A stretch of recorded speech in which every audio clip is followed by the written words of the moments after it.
ইউটেরাসে cancer ধরা পড়েছিল। এটা একটু বেড়ে যায়, ব্লিডিং হতে শুরু হয়। খুব হতভম্ব হয়ে গিয়েছিলাম। ভবিষ্যতের জন্য আমি ট্রিটমেন্ট নিতে চাইছি।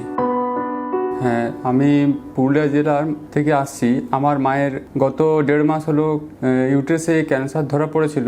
আমার মা হাউস ওয়াইফ ছিলেন এবং তিনি প্রায়শই তামাক সেবন করতেন।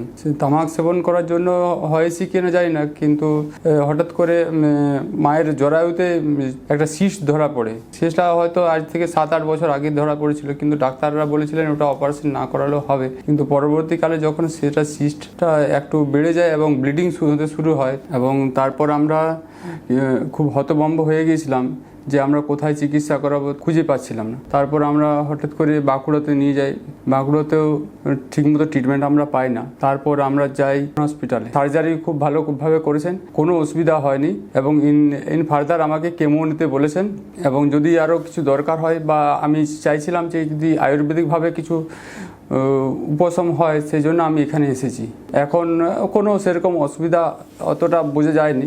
ভবিষ্যতের জন্য আমি ট্রিটমেন্ট নিতে চাইছি। তারপর আমি ফেসবুক পেজ থেকে জানতে পারি যে পুনর্জন আয়ুর্বেদ একটা সংস্থা আছে যিনি আয়ুর্বেদভাবে ক্যান্সার ট্রিটমেন্ট করেন, সেই জন্য আমি এখানে এসেছি।